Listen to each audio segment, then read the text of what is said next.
Señoras y señores, bienvenidos todos a la hora 22. Gracias por estar con nosotros. En esta ocasión conversaré con Andrés Terrero.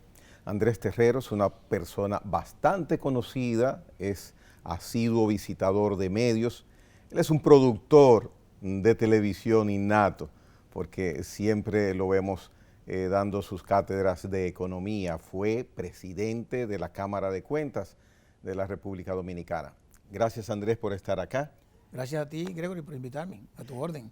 A propósito de Cámara de Cuentas, que en estos tiempos ha estado tan mencionado este nombre, por razones que todos conocemos, sí, me gustaría saber, ya que es algo habitual tocar el tema de este organismo, ¿cómo es que se prepara una auditoría? ¿Cómo es que surge la decisión en la Cámara de Cuentas de hacer una auditoría a determinada institución? Si yo quiero, puedo decirle, háganle una auditoría a tal institución, el incumbente la solicita, es el presidente, es el Congreso. ¿Cómo activa la Cámara de Cuentas para decidir que va a hacer una auditoría? Muy bien, yo pienso que eso es una buena pregunta, Gregory, para edificar a mucha gente. A mucha gente incluso que optaron por ser miembro del Pleno de la Cámara de Cuentas, porque yo veo en las entrevistas que es un buen ejercicio, aunque quizá el resultado a la gente no le guste al final, y por eso siempre pasa, que mucha gente va a hablar y me parece como que a veces como que ni han leído bien la ley o no conocen bien lo que es la Cámara de Cuentas y dicen muchas cosas que no son. Pero al final, que se hizo la elección, ¿verdad? Esperamos que a esta gente le vaya bien. De hecho, ha habido un cambio desde el punto de vista técnico, porque por primera vez en la historia, la mayoría, la gran mayoría, diríamos 80%, son contadores públicos autorizados. En este caso, de 5 personas miembros, hay 4 contadores públicos y un abogado. Eso, yo siempre he abogado porque fuera eso, porque eso es una firma de auditoría, o sea, no de legal, y la mayoría de las veces ha sido lo contrario, históricamente, porque la Cámara de Cuentas antes también era Tribunal Superior Administrativo, tenía esos dos roles. Y entonces, como era tribunal, pues había muchos abogados, y eso se ha quedado en la mente de muchos líderes, de que básicamente la gente, en gran mayoría, son contadores, abogados. Pero mira, cualquiera puede pedir una auditoría.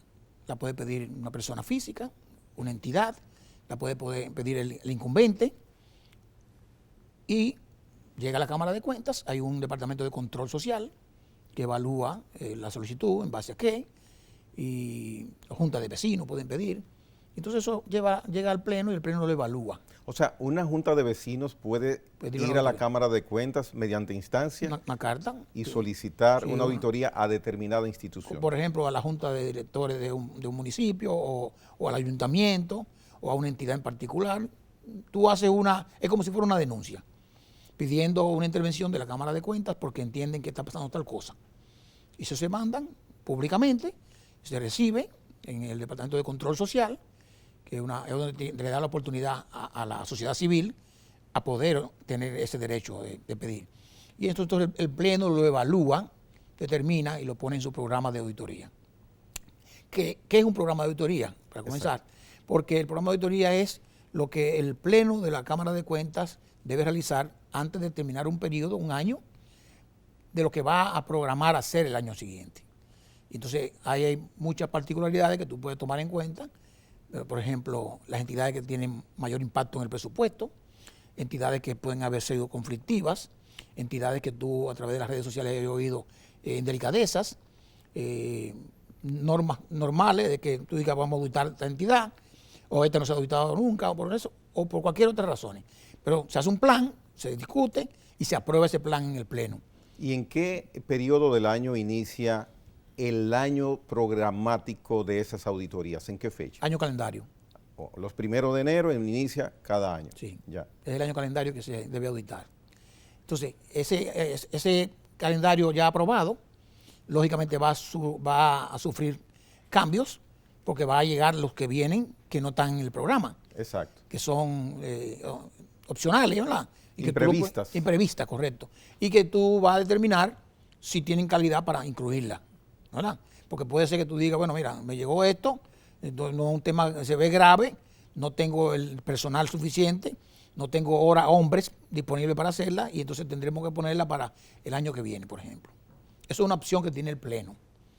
Había que ver hasta qué punto esa discrecionalidad puede ser cuestionada o no, porque en el caso en particular de lo que ha pasado recientemente, el Ministerio Público se quejó de que les pidió unas auditorías al Pleno de la Cámara de Cuentas y que la Cámara de Cuentas pasada, el Pleno pasado, no les cumplió o no les respondió. Si el Ministerio Público te pide una auditoría, se supone que porque hay algo que para ellos es significativamente importante o grave. Yo pienso que el Pleno debería sí tomar en cuenta esa solicitud.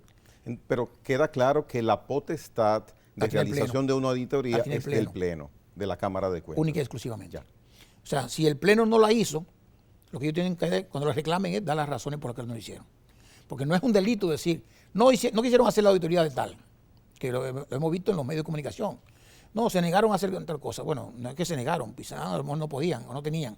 O quizás el nivel técnico, que la propia ley 1004 te establece que cuando hay una auditoría que requiere de un nivel técnico por encima de lo que tú tienes la opción de buscar técnicos internacionales de las mismas entidades que son Intosai, que es la entidad sombrilla de todas las cámaras de cuentas, como se llamen en los países, o una que es regional, que se llama ahora CEF, que tiene que ver con toda Latinoamérica. Tú puedes buscar expertos en área en particular, o hacer lo que dice la ley, que se la pasa a la firma de contadores públicos privadas que existen en la República Dominicana con calidad, y que la Cámara de Cuentas tiene un registro de esas firmas, y entonces tú haces un concurso para que ellas puedan trabajar en esas auditorías. En tu opinión, esa prerrogativa que tiene la Cámara de Cuentas de discernir cuándo o sí o no hacer determinada auditoría, ¿es positiva? Sí, es positiva, primero porque la Cámara de Cuentas es independiente, y tiene que ser así. Si no fuera, si dependiera de otro, entonces no es independiente. Entonces sí, lo que tú puedes decir es, tú puedes cuestionar, bueno, pero si eso depende de ellos, pues ellos podrían decir, discriminar no a esto. Hay que pensar en la buena fe de los que están ahí dirigiendo y en la ética profesional de los mismos. Entonces, realmente hay una situación que tú dirías, bueno, si hay razones para auditarlo, ¿por qué no hacerlo? Si no se hizo, hay que dar las razones por las cuales. Cuando hay un pedido como ese del Ministerio Público, cuando son cosas normales, pues no hay que de explicación. El Pleno hizo estas auditorías. Y además esas auditorías se listan en un informe anual que constitucionalmente tiene que representar la Cámara de Cuentas todos los años, en la primera legislatura del año, al Congreso Nacional, donde se hace el reporte de la ejecución presupuestaria del Poder Ejecutivo, se hace los reportes de las auditorías que hizo la Cámara de Cuentas y cualquier otra cosa que haga, y se manda ¿para qué?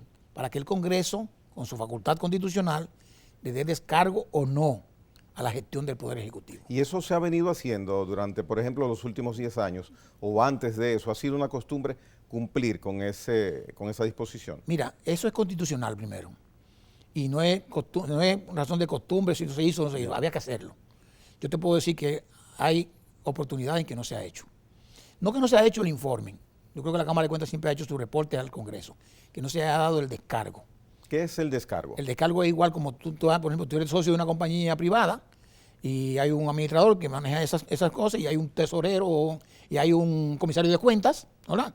Entonces, hay la asamblea anual, se presentan los estados financieros, están ahí los socios, está el comisario de cuentas que opina sobre los estados financieros que hizo un auditor independiente, y los socios que están ahí tienen que determinar si le dan descargo o no a la gestión que hizo el administrador o el gerente. Y eso mismo es lo que hace el Congreso Nacional, apoyado en el brazo de la Cámara de Cuentas, para decirle al país que el Poder Ejecutivo, o sea, el presidente de la República, hizo su ejecución presupuestaria y sus auditorías son razonables y por lo tanto le dan el descargo. Hay países, aquí nunca ha ocurrido, en donde no le han dado descargo al presidente. Yeah. Hay países. Y hay países en donde que inclusive ese informe se ha cuestionado y se le ha llamado que han hecho cambios, como por ejemplo Dilma Rousseff en Brasil, fue sacada del Poder Ejecutivo por algo como eso. Y no necesariamente porque yo lo haya hecho mal, sino que hubo unos cambios que parece que era costumbre hacerlo en Brasil, y en ese momento el Congreso parece que políticamente lo tomó y tenía razones para hacerlo, entonces pues la destituyeron. ¿Y por qué descargo al Poder Ejecutivo? ¿No tiene que hacer lo propio con el Congreso? ¿Es auditable? Sí, claro que sí. Sí, con el Congreso, con el área de la justicia, con las instituciones No, porque el ejecutivo es el dueño del presupuesto, el jefe del presupuesto, el que asigna presupuesto, el que maneja los recursos. Entonces a ese es que tiene que darle el Poder Ejecutivo el descargo. Ahora bien, tú dices, ¿quién audita a la Cámara, por ejemplo, al Congreso, o a la Suprema Corte de Justicia, o a la Junta Central Electoral? La Cámara de Cuentas. La Cámara de Cuentas audita a todo el mundo, a todo el que maneje recursos públicos, sea privado, empresa privada o pública. ¿Y el Congreso se ha auditado, que Sí, tengas sí. conocimiento? Sí, se ha auditado. Se ha auditado. ¿Y quién tiene acceso luego a esas auditorías? Bueno, ¿Solamente las partes interesadas? Si no hay ningún indicio de responsabilidades penales, nada más la parte interesada. Y lógicamente se publica en la página web de la Cámara de Cuentas, donde todo el mundo lo puede ver. Si hay indicios de responsabilidades penales, entonces se manda al PEPCA Ya. con los cuestionamientos que haga la Cámara. Y en ese caso en particular no se subían a las páginas, porque eso era una prerrogativa del PEPCA para hacer las investigaciones.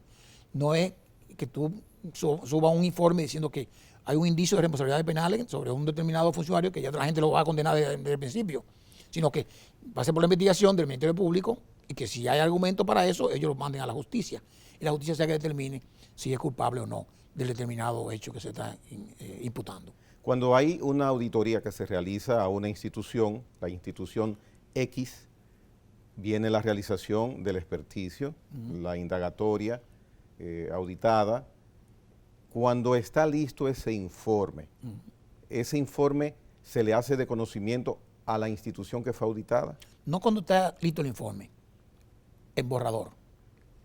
El borrador de la auditoría es obligatorio, y lo dice en un artículo de la ley, que se le manda al ente auditado. Porque entonces, si es así, el ente auditado tiene oportunidad de esclarecer cualquier situación, entiendo. Es obligatorio porque inclusive la ley dice que le dan 10 días laborables para hacer sus réplicas. Inclusive nosotros, cuando éramos presidentes de la Cámara de Cuentas, entendíamos que esos 10 días eran muy poco. Y podíamos flexibilizar, de dar un poquito más de tiempo para que la gente responda, porque el objetivo no es meter preso a una gente, sino que la gente pueda responder por lo que tú estás diciendo que está cuestionando, ¿verdad? Si hay cuestionamientos fuertes, pues mira, respóndelo. No, lógicamente, que tú me decís, dure 3 meses para responderlo, pero 10 días son, creo que muy poco. Pero en esta oportunidad, la ley dice, dame los 10 días, yo respondo, eso va de nuevo a la Cámara de Cuentas, se manda a la División de Auditoría, a la Dirección de Auditoría, quienes tienen que revisar eso, se lo pasan después al Departamento de Control de Calidad, y cuando están de acuerdo el control de calidad con la Dirección de Auditoría, con los reparos que haya hecho la persona, o con el incumbente, con la entidad, entonces se manda al Pleno. Ahora, cuando manda al Pleno, que es quien tiene que autorizar la emisión del informe de auditoría final, ahí pueden pasar 2 cosas. Lo primero es, la ley dice, cuando el ente auditado y el que audita no se ponen de acuerdo con los puntos que han salido revelados, entonces dice la ley que la Cámara de Cuentas tiene que incluir en su informe la respuesta del ente auditable. De que no está de acuerdo. ¿Y por qué? Exacto, ¿y por qué? Claro. Ya. Pero muchas veces eso no lo hacen. Y quizás el auditado no ejerce ese derecho. Y tiene que ejercerlo. Porque puede haber un planteamiento técnico en lo cual tú y yo no estemos de acuerdo. Dice, no, es que eso no fue así, eso por eso. Entonces yo digo, no, eso fue así por tal y tal cosa. Cuando ustedes se disputan, entonces tú tienes que decir lo que yo dije.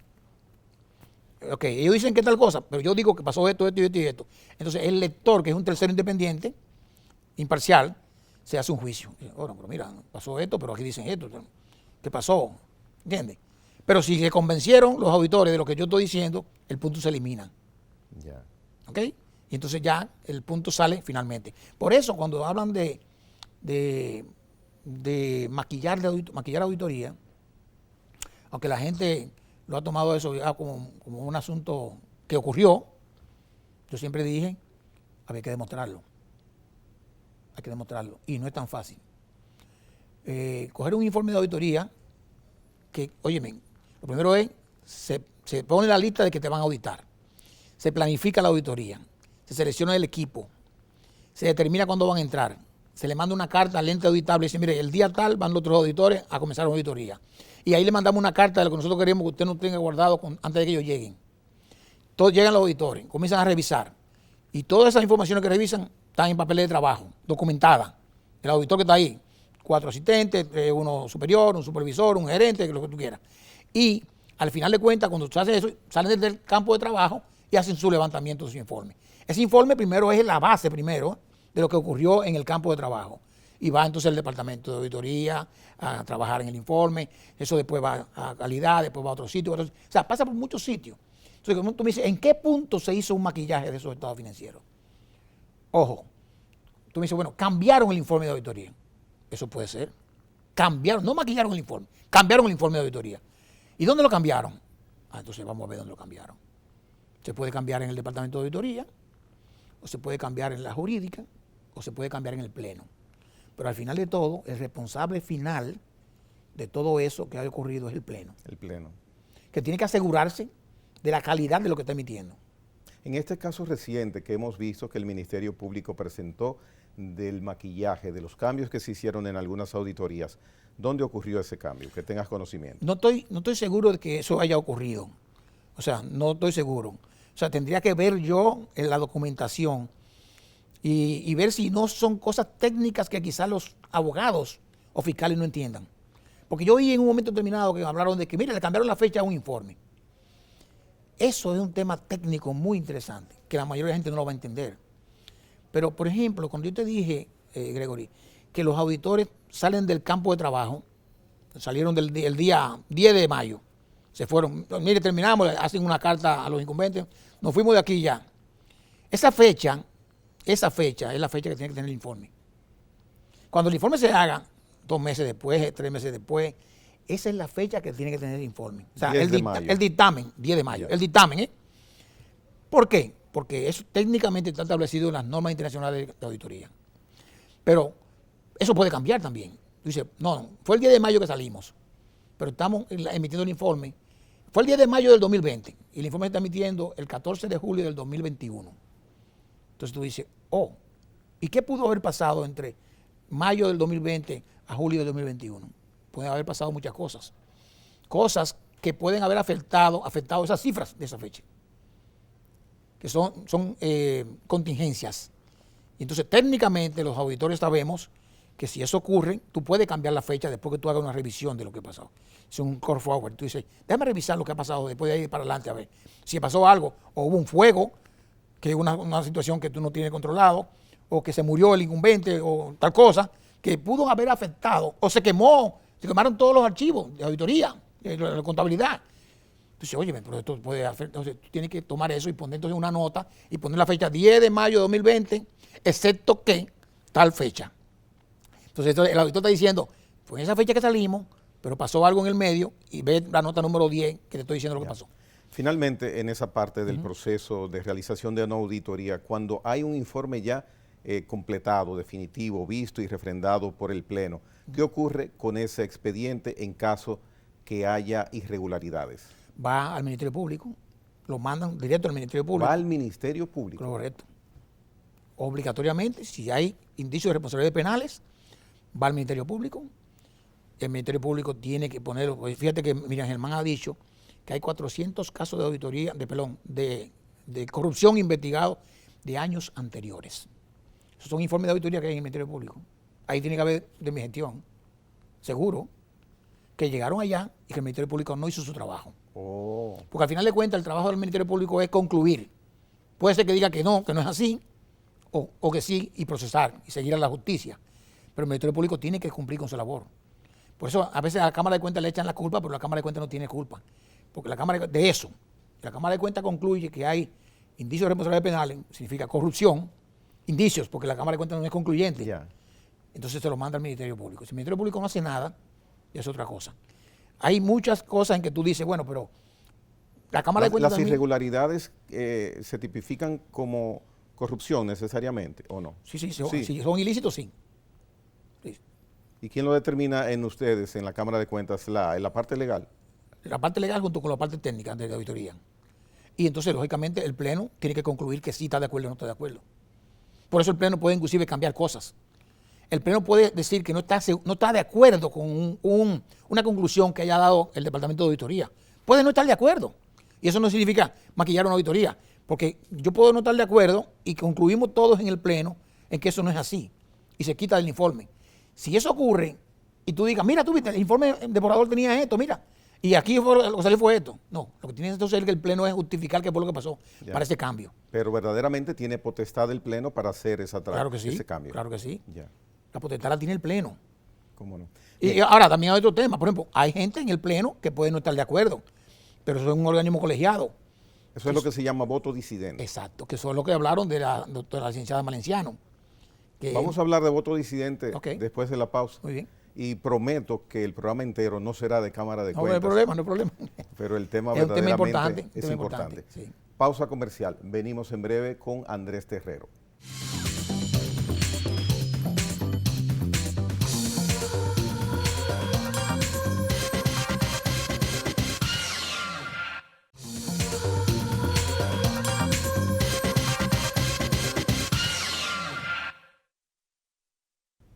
Muy bien, continuando el conversatorio con Andrés Terrero.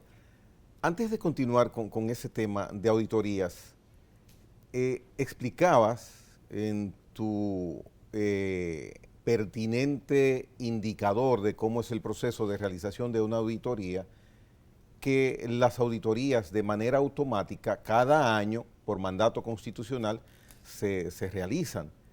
Acaba de solicitar la directora del DICOM, la señora Milagros Germán, una auditoría para ese organismo. Del 2012. Correcto, desde la creación del DICOM. Sí. Entonces, si ella la está solicitando, es que no se hizo en ninguno de esos años auditoría a ese organismo, al DICOM.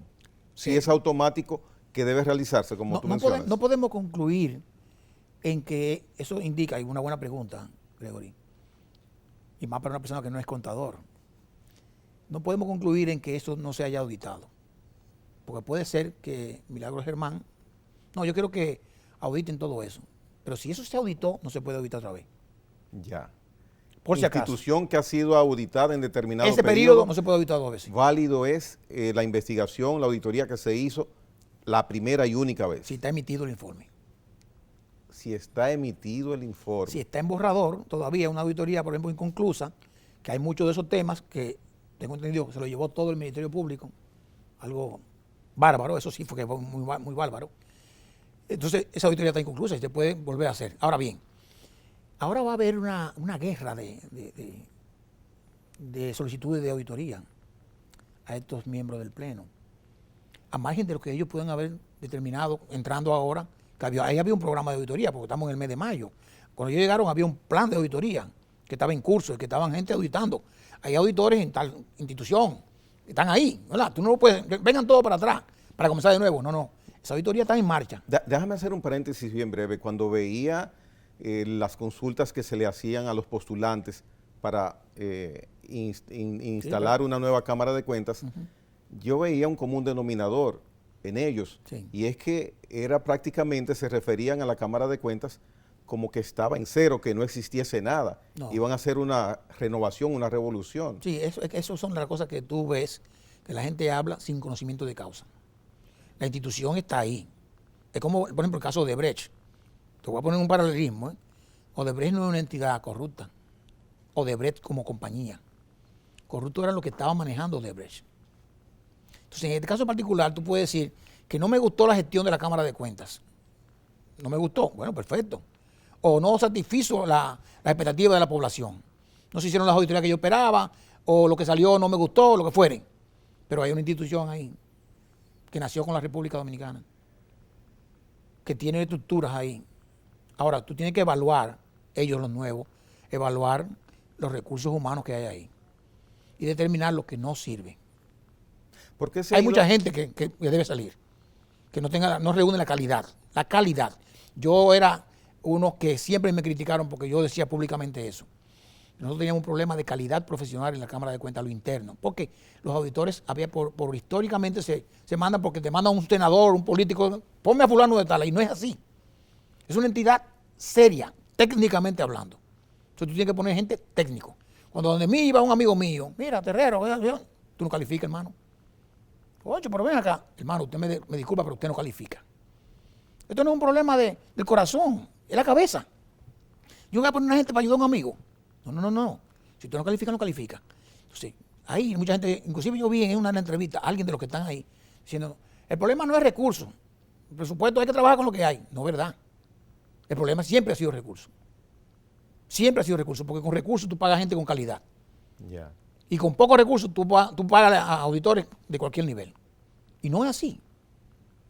La solvencia moral y la solvencia técnica te la da un profesional acabado con esa expertise que tú tienes que buscarlo en el mercado y robártelo a los firmas de auditores que lo han preparado. Oye, bien así mismo, robárselo como es, como hacen los bancos que le cogen los auditores. Yo fui producto de irme a un grupo financiero que nosotros auditábamos cuando yo estaba en KPMG. ¿Eso está mal? No. Me preparan y alguien me lleva. ¿Por qué? ¿Cómo me lleva? Me ofrece. Entonces, oferta y demanda. Y entonces la Cámara de Cuentas, que históricamente ha tenido un presupuesto por debajo de un 60% de lo que la ley le estipula. Por debajo, históricamente en promedio, 60% menos que lo que tiene que dice la ley que le corresponde. O sea, de cada 100 pesos que han debido ingresar como presupuesto, le dan 40. 40. Y así no se puede. Pero me gusta ver si técnicamente la Cámara de Cuentas está apta ahora desde el punto de vista de software, de última generación, de equipo, en sentido general. La estructura. Hubo un proyecto del Banco Mundial y del BID en el periodo antes de yo entrar, que era para fortalecimiento del Congreso y de la Cámara de Cuentas, impulsado por Milagro Ortiz Bosch, interesantísimo.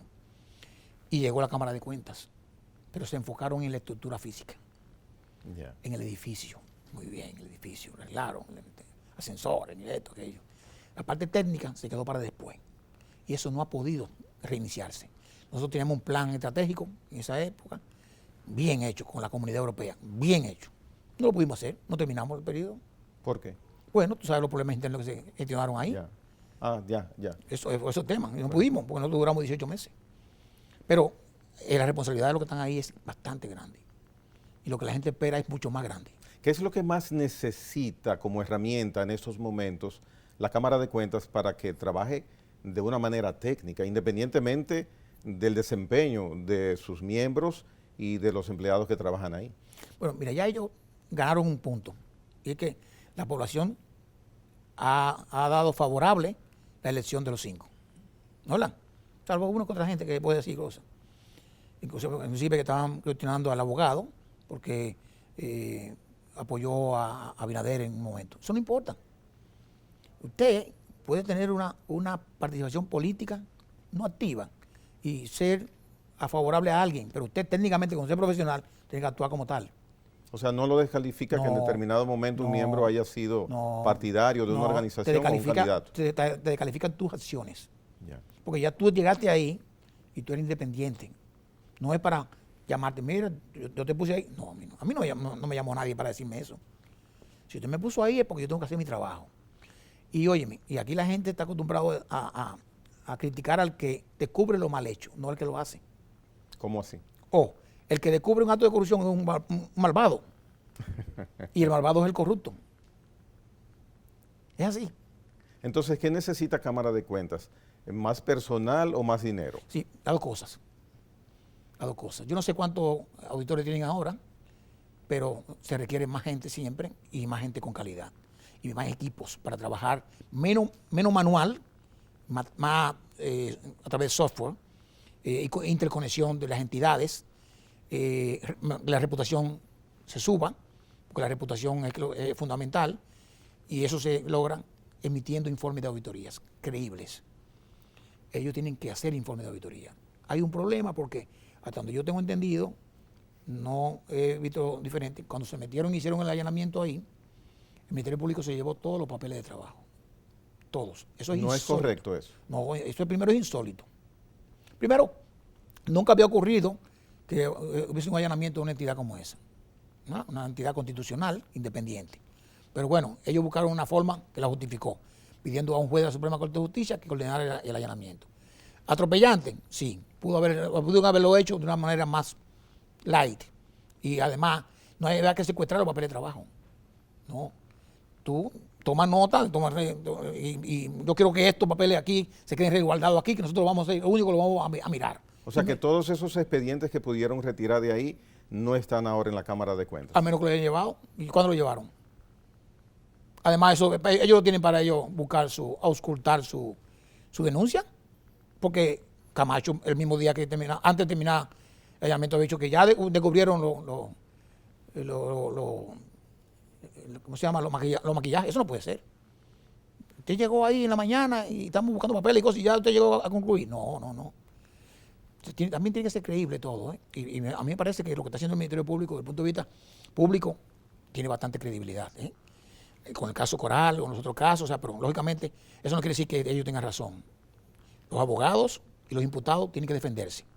Ahora, ellos hasta ahora han mostrado un nivel de independencia, que eso es importante, con el Poder Ejecutivo, básicamente, y ojalá que hayan, todo lo que ellos encuentren, sea de este partido, de este pasado, o anterior, o lo que fuere, y del presente, lo saquen. Yo leí un reporte en un medio escrito de prensa, un periódico, donde hablaba de que en los últimos X cantidad de años apenas se había realizado quizás un 15, un 20% de las auditorías que estaba previsto realizar. ¿Qué pasa entonces en esos casos? Hay un problema y tiene que ver con la composición de los auditores y el nivel técnico, porque se dura años en los informes auditando. O sea, tú entras a una auditoría y no es que duran 2 meses y 3 meses, sino años. Los auditores ahí y revisando cosas y viendo cosas, porque entonces dura mucho y van a auditar, por ejemplo, 4 años juntos, vamos a auditar. Por ejemplo, ¿qué pidió Milagros Herman? Que auditen del 2012 al 20. ¿Cuántos años son? 8 años. 8 años. ¿Y cuánto puede durar esa auditoría en la Cámara de Cuentas? Y no se hacen revisiones. Se acaba el gobierno y no han terminado. Cuando se hace una auditoría en una institución, ¿se escoge aleatoriamente determinada información de un renglón? ¿O cuál es el sistema?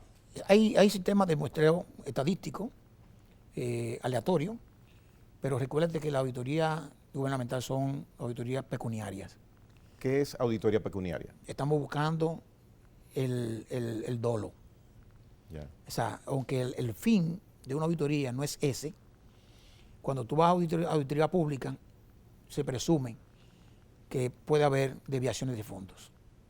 Se presume. No es lo correcto. Lo correcto es que vayamos a revisar, a auditar, para concluir que las cosas se están haciendo razonablemente. Los controles internos se hicieron bien, que fueron bien diseñados, se están aplicando y que las ejecuciones se hicieron correctamente. Además de que la Contraloría de la República, que tiene un rol constitucional,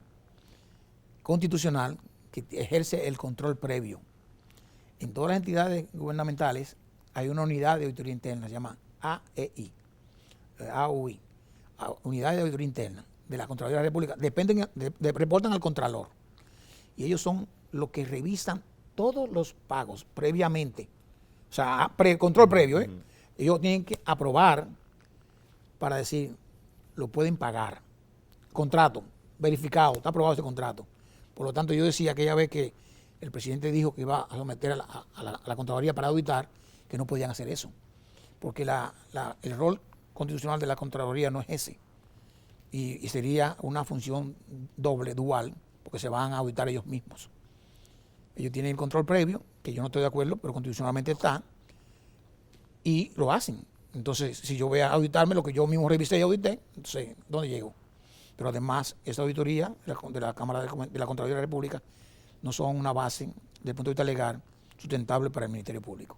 Entonces no debería haber en ninguna institución, o mejor dicho, en la Cámara de Cuentas, no deberían encontrar prácticamente irregularidades, porque si previamente ha sido auditado por la Contraloría, se entiende que han debido tomar las correcciones del lugar. Pero no es auditado, es control previo. Y control previo nada más es decir, yo revisé todo lo que me mandó a pagar. Ahora, ellos no saben lo que se hizo con el dinero después. ¿entiendes? O sea, yo puedo decir, aprobé esto porque estaba bien, pero la Cámara de Cuentas viene a revisar ya con un nivel mucho mayor, un alcance mayor, para decir si la eficiencia, la eficacia de lo que se hizo con ese pago fue para eso. Por ejemplo, se hizo una carretera para Constanza, para Arroyo Frío. Una carretera, se hizo el nivel de asfalto, de esto, de aquello y todo esto, y eso se fueron 100 millones de pesos. La carretera está ahí. Tú dices, bueno, pero el dinero está ahí, está bien, se usó, es bien. Pero vamos a ver la efectividad de esa carretera. Esa carretera, esa misma es la de Constanza. No, esa carretera va a Arroyo Frío. Ah, pero vamos a ver. ¿Y cuánta gente que camina por aquí? Bueno, tanta. Pero ¿cuál es el objetivo? Ah, pero es que allá arriba vive Gregory Caimari. Ya. ¿Y quién es Gregory Caimari? El ministro de Obras Públicas. Ya. Ajá, pues se hizo para que eso llegara a la casa del ministro. ¿Entiendes? O sea, eso también se toma en una auditoría Todo como eso. indicio. Todo como eso. Todo eso. No es solamente el papel y la factura. No. La eficacia. Esa es la gestión. Eficacia Esa se es llama eso. la gestión. ¿Por qué se hizo eso? ¿De quién es eso? ¿Quién ganó esa Y licitación? esa herramienta tan interesante, denominada eficacia, Sí. en el aspecto de realización de una auditoría, ¿eso está escrito, es un aprendizaje Sí. o eso es la intuición de lógica del auditor? No, está escrito, pero siempre la intuición y el instinto del auditor es fundamental. El auditor de carrera, no debe nunca traicionar los instintos. Oye bien, tú dices, yo pienso que hay algún problema. Llega hasta el fondo, porque habrá un problema. Ya, bastante interesante. Sí. Señores, Andrés Terrero nos está dando explicaciones bastante claras de lo que es un proceso de auditoría. Qué interesante está este conversatorio. Venimos en breve, no se mueva de ahí.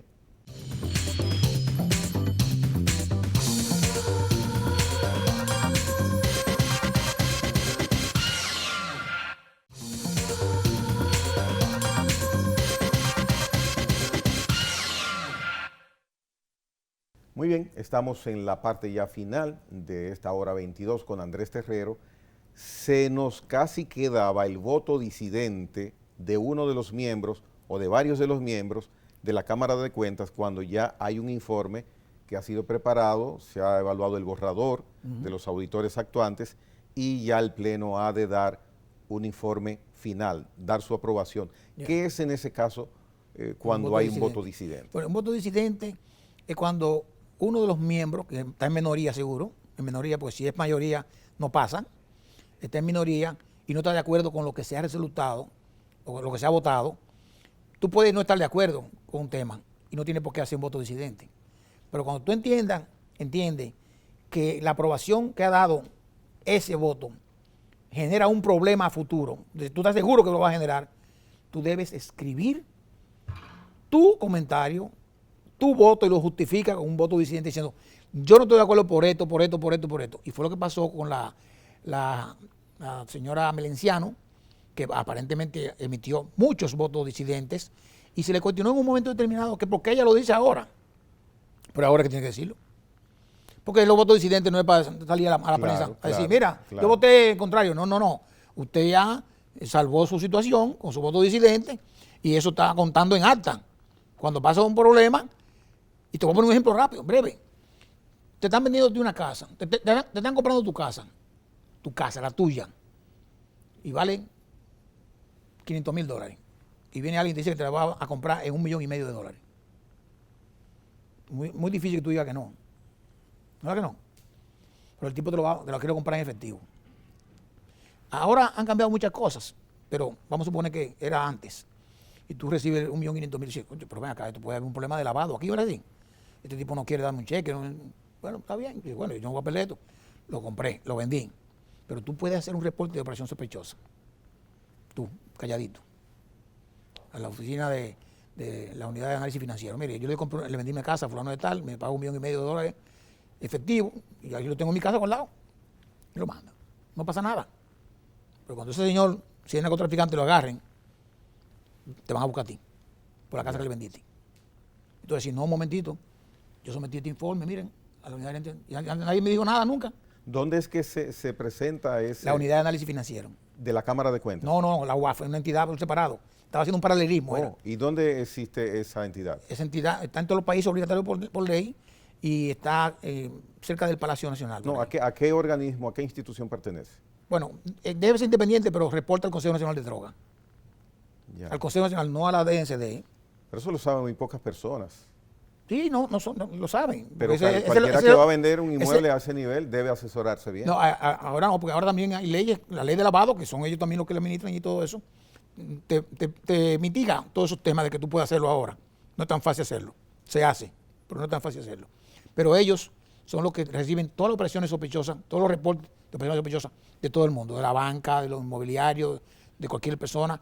Ellos lo reciben, lo analizan y determinan si tienen que ir al Ministerio Público diciendo, mira, a esta persona está acusado por nosotros de lavado. Tengo un indicio, determinen ustedes. Ya. Vamos. Ahora, entonces, la señora Melenciano sometió todos sus votos disidentes y ahora, pues parece que posiblemente lo haya salvado a ella. Cuando dices que lo haya salvado a ella esa situación, ¿estás coligiendo que los antiguos miembros de la Cámara de Cuentas pueden tener problemas legales? Lo dijo Miriam Germán, Ya. la Procuradora General de la República. Ha dicho que hay 3 miembros, dijo, que pueden enfrentar temas judiciales y que hay 2 de ellos que no van a ser procesados, dijo ella. Y uno de ellos, de esos 2, era la licenciada Melenciano. Estoy vendiendo al costo la información que dijo Miriam Germán en un programa de televisión. No le pongo ni le quito más nada. El informe auditado de Cámara de Cuentas que tiene el Ministerio Público como herramienta para presentar ante una imputación de dolo, de malversación, de corrupción, ante un tribunal, ¿qué fuerza tiene? Toda la fuerza legal, toda. Primero el organismo que la tiene que hacer, la Cámara de Cuentas, después el Ministerio Público revisan y se lo manda a la justicia, ya los jueces determinarán con las pruebas, porque acuérdate que no es la última convicción del juez, es prueba.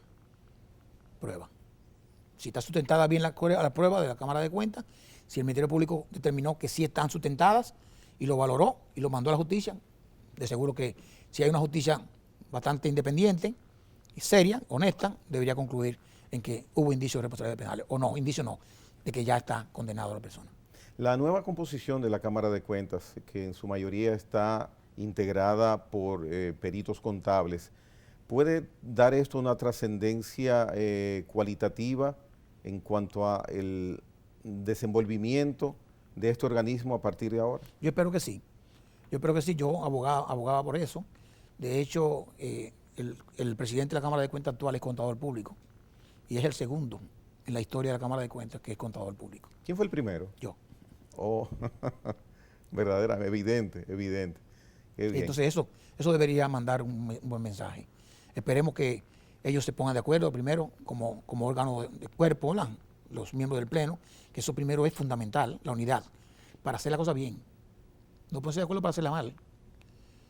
Y si alguien ve que está haciendo mal, que actúe en consecuencia y no se deje arropar. Porque es órgano de cuerpo. Si hay una cosa mal, no favorezcan nunca a nadie. Favorezcan a lo que es la verdad y a ustedes mismos como profesional. Ya para cerrar el tema de Cámara de Cuentas, en las postrimerías de este programa, hay algo que nadie está obligado a lo imposible. Entonces, con lo que has mencionado de la carencia económica que tiene el presupuesto de esa entidad, sería quizás un exceso de optimismo pensar que puede haber una gran variación en el mismo desempeño del cúmulo de trabajo que tiene ese organismo pendiente. Tiene que haber apoyo fundamentalmente de organismos internacionales y del gobierno. El presidente de la República actual, en campaña, había prometido mejorar sustancialmente el presupuesto de la Cámara de Cuentas. Inclusive sometió o está sometiendo un proyecto de modificación de la ley 1004. Yo lo conozco. ¿Qué ley es esa? La ley de la Cámara de Cuentas, ya, que está emitido del 2004, o sea, ya podríamos decir que casi obsoleta. Pero el mensaje que el presidente mandó para el 2020, para el 21, no hubo ningún aumento. Podríamos decir, bueno, fue un año después de la pandemia, vamos a darle beneficio a la duda, pero el presidente tendrá que saber que el presupuesto que le corresponde a la Cámara de Cuentas y al Congreso, se lo dije yo también a ellos en su cara, los responsables son el Congreso de que ellos no tengan un presupuesto adecuado. porque ellos son los que someten el presupuesto. ¿Ok? Tiene que haber un presupuesto adecuado y que la Cámara se comprometa a mejorar la calidad y las herramientas tecnológicas para hacer un trabajo adecuado. Y decirle al público cómo es que van a auditar. No se puede auditar toda la entidad del gobierno, no se puede. Humanamente es imposible. Pero tiene que abrir un programa en que diga, nosotros hicimos un programa que decía, en nuestro plan estratégico, en 4 años vamos a auditar a todo el mundo. En 4 años, sin obviar las entidades que tenían el impacto mayor en el presupuesto. Salud pública, educación, obras públicas y otros. Son los que tienen el 80% del presupuesto. 80% del presupuesto. Y lo otro tú puedes entonces manejarte. Bien, pasando ya a otro aspecto que tiene alguna colindancia con lo que hemos venido conversando, el gobierno dominicano tiene enfocado como plan de acción combatir la corrupción administrativa. Inclusive el mismo presidente de la República en un discurso manifestó que a partir de ese momento se terminaba con la corrupción institucionalizada en el tren gubernativo de República Dominicana. ¿Cómo evalúas esas acciones que ha encaminado básicamente el Ministerio Público? Pero es una decisión del gobierno darle rienda suelta y fomentar de que la corrupción se persiga. Excelente, de parte del presidente, excelente.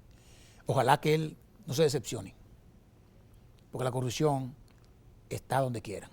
No que hay institucional una corrupción establecida en el Estado, no necesariamente. Él denunció que se acababa en su gobierno. Pero yo no estoy de acuerdo de que haya sido algo institucional. O sea, hay personas corruptas y hay entidades corruptas o que han sido demostradas como corruptos, pero no creo que sea corrupción del Estado, que sería cleptocracia. Correcto. No. Que de eso hablaba Franklin Weiss Bruglar en un artículo a inicios de año sobre la cleptocracia, que él pensaba que había una institucionalización de eso. No, pero no creo que sea así. Hay corrupción y verdad que es difícil mitigarla, acabarla. Mitigarla se puede, pero es lógico primero que el gobierno está mandando un mensaje claro a sus funcionarios y de hecho ha tomado sanciones contra algunos casos en particular, y eso es así. Es régimen de consecuencia lo que va a ayudar a que la baje, que minimice la corrupción, no que se elimine. Es difícil. Tú le puedes transfundir sangre a la gente, le puedes transfundir ética, pero vamos a ver si es posible. Es un problema ético, un problema. La gente, además, te ponen en un puesto y te llaman que tú eres un pendejo si no vas a hacer lo mal hecho. La gente se roba cualquier cosa, una gorra se la roba a la gente. Entonces tú sabes que eso puede ocurrir. Los expertos, los que tenemos expertise forense, sabemos cómo se hacen las cosas. La corrupción, uno sabe, llega. El rastro del dinero, por ejemplo, el caso que están manejando ahora, bueno, yo no me gané tanto en mi vida. Bueno, pues está bien. Entonces ganó tanto en su vida, de ahí usted comió, usted compró un carro como esto, pero aquí faltan dinero. Ahora, aquí no hay la figura establecida del fardo de la prueba. Sí, creo que sí. Tú tienes que probarle al que delinquió. No. ¿En qué delinquió? No. Artículo 146, inciso 3, inversión del fardo de la prueba en la Constitución de la República del 2010. En la nueva Constitución. Del 2010. Usted tiene que demostrar de dónde sacó el dinero. Ya. Obligatorio. Está ahí. Inversión del fardo de la prueba. Leonel Fernández, su Constitución del 2010. Ahora tienen que aplicarlo. Declaración jurada de bienes. Venga acá. ¿Y esto? Explíqueme. No, antes sí era así. Yo tenía que buscar, no, tú tienes que decirme de dónde lo sacaste. ¿De dónde sacaste eso? ¿Cómo tú compraste una casa de 5 millones de dólares si tú lo que has ganado en 10 años, 100 mil pesos? Porque no se menciona que eso está instituido y no se esgrime como responsabilidad de cada imputado. No, pero sí. Y cuando tú termines, revísate artículo 146, claro que sí, inciso 3 de la Constitución de la República, donde habla de la prescripción de la corrupción. Es así. El Poder Judicial, ¿cuál es tu apreciación? El Poder Judicial actual, ¿cómo se está manejando o lo que esperas del Poder Judicial dominicano? Pues yo espero que también el Poder Judicial actúe en consecuencia con lo que el Poder Ejecutivo está mandando como mensaje. Los jueces, tú no puedes hablar de que hay un sistema de jueces corruptos. Hay de todo en la viña del Señor. Yeah. Hay de todo. Entonces lo que hay que evaluar cada quien no colectivo. No es tierra arrasada. Hay gente que lo hace mal, y entonces eso se sacan. Bien. Pero yo espero que la cosa avance en la República Dominicana. Por favor, que avancen. Bien. Ha sido el conversatorio que en esta noche hemos sostenido con Andrés Terrero, a quien le damos las gracias por haber participado en la hora 22 con tantos temas importantes. Cada vez que tú quieras, yo estoy aquí contigo, siempre. Muchas gracias, Un placer, Andrés. placer. Bien, señores, mañana nos vemos, Dios mediante, en la hora 22, a la misma hora y aquí en este canal.